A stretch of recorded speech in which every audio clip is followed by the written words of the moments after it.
जय गजानन, जय काका जी। नमस्कार साथियों, मेरी इस YouTube चैनल पर आप सबका हार्दिक अभिनंदन। इससे पूर्व कि मैं अनुभव साझा करूं, आपसे नम्र विनंती है कि पसंद आने पर मेरे वीडियो को लाइक करें, शेयर करें व चैनल को सब्सक्राइब करें। बेल आइकॉन अवश्य दबाएं, जिससे नए वीडियो के नोटिफिकेशंस आपको मिलते रहें। आप भी अपना कोई अनुभव हमें बताना चाहें तो डिस्क्रिप्शन बॉक्स में मेरी मेल आईडी दी है, उस पर अवश्य लिख भेजें। आपका अनुभव शेयर करने में हमें खुशी होगी। तो आज के अनुभव की शुरुआत करते हैं।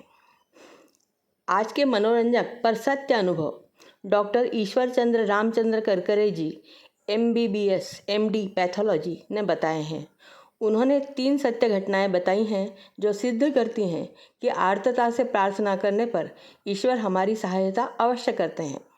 वे जब चिकित्सा महाविद्यालय में अध्ययन कर रहे थे तो सर्जरी के व्याख्याता थे डॉक्टर SK श्रीवास्तव। श्रीवास्तव साहब जब 75 वर्ष के हुए तो डॉक्टर करकरे जी उन्हें बधाई देने गए। जन्म मृत्यु जैसे विषय पर चर्चा हुई तो डॉक्टर श्रीवास्तव जी बोले कि करकरे, मैंने अपने जीवन में हज़ारों मरीजों का इलाज किया, परंतु 3 घटनाएं मुझे सदैव याद रहेंगी।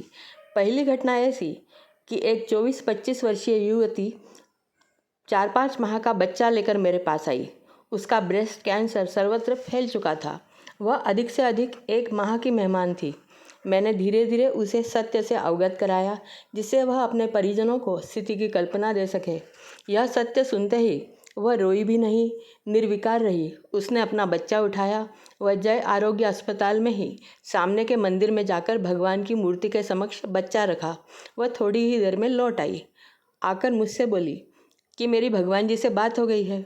मैंने इस बच्चे के लिए भगवान से 20 वर्ष मांग लिए हैं, अतः भगवान ने मुझे 20 वर्ष का जीवन और दिया है, तो अब मैं आपकी दवाई नहीं खाऊंगी। 1-2 बार वह मिली भी। वह फिर 20 वर्ष बाद अचानक मेरे सामने एक 20 वर्षीय युवक के साथ उपस्थित हुई। मैंने उस बुजुर्ग महिला को नहीं पहचाना। उसने याद दिलाते हुए मुझे अपना परिचय दिया। वह बताया कि 20 वर्ष पूर्ण होने में अब मात्र 7 दिन बाकी हैं, तो मैं क्या करूं? मैंने कहा, यहाँ जय आरोग्य अस्पताल में भर्ती हो जाओ। वह भर्ती हो गई। वह 7वें दिन चल बसी। मैं 8वें दिन सुबह जब राउंड लेने गया तो उसका 20 वर्षीय बेटा उसके शव के निकट बैठकर रो रहा था। दूसरी घटना एक व्यक्ति की है जो लगभग 40 वर्ष का था। उसे लीवर का कैंसर था। वह भी अंतिम स्टेज पर था। मेरे हिसाब से वह अधिक से अधिक 7 दिनों का मेहमान था। मैंने उससे धीरे धीरे वस्तुस्थिति से अवगत कराते हुए कहा कि वसीयत कर लो, तुम 7 दिन के मेहमान हो। वह व्यक्ति भी नहीं रोया, वरन उसने मुझसे पूछा कि डॉक्टर साहब, इलाज बताइए। मैंने कहा, अब तो भगवान ही मालिक है, भजन करो। वह तुरंत उठा। वह जय आरोग्य अस्पताल के सामने स्थित मंदिर में चला गया। पूरे 3 वर्ष बाद वह व्यक्ति मुझसे मिलने आया, तो मैंने उसे नहीं पहचाना, क्योंकि मैं समझता था कि वह कब का मर चुका होगा। उसने अपना परिचय देते हुए बताया कि आपने मुझे भजन करने को कहा था, तो मैं उस दिन से आज 3 वर्ष तक घर ही नहीं गया, मंदिर में ही भजन करता रहा। आज 3 वर्ष बाद मेरी भगवान जी से बात हो गई है। उन्होंने मुझसे कहा कि तुम पूरी तरह से ठीक हो चुके हो और अब अपने घर जाओ, इसलिए मैं आपसे चेकअप करवा कर घर जाऊंगा। वह मरीज पूर्ण स्वस्थ हो चुका था। डॉक्टर श्रीवास्तव जी ने तीसरी घटना बताई कि एक 40-45 वर्षीय की उनकी परिचित महिला मेरे पास आई। उसके अंगूठे में फोड़ा हुआ था, तो मैंने चीरा लगाकर ड्रेसिंग कर दी। उसे भर्ती करने जैसी कोई बात ही नहीं थी, पर वो बोली कि भले ही छोटा सा पर ऑपरेशन तो हुआ है, तो मैं यहाँ भर्ती होना चाहूँगी। मैंने कहा, ठीक है, भर्ती हो जाओ।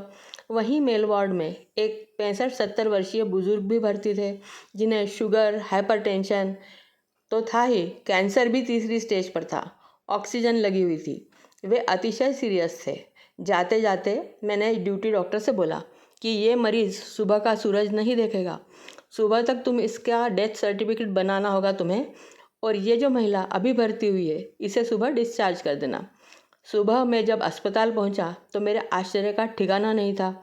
जिसका डेथ सर्टिफिकेट बनाना था, वह मरीज़ मुझे अस्पताल के बगीचे में टहलता हुआ दिखा। ऊपर पहुंचा तो डॉक्टर ने बताया कि उसे डिस्चार्ज कर रहा हूँ, और वह जिस महिला को आपने यूं ही भर्ती करवा दिया था, उसकी मृत्यु हो चुकी है। डेथ सर्टिफिकेट उसका बन रहा है। उसके बाद डॉक्टर श्रीवास्तव जी ने कहा, doctor Karkare, Miracles do happen, but we should not wait for them. We should do our duty. We must diagnose the patient. We must treat the patient with sincerity and honesty. आपको doctor Karkare जी का बताया अनुभव कैसे लगे हमें अवश्य बताएं। अगले वीडियो में फिर मिलेंगे, तब तक के लिए धन्यवाद।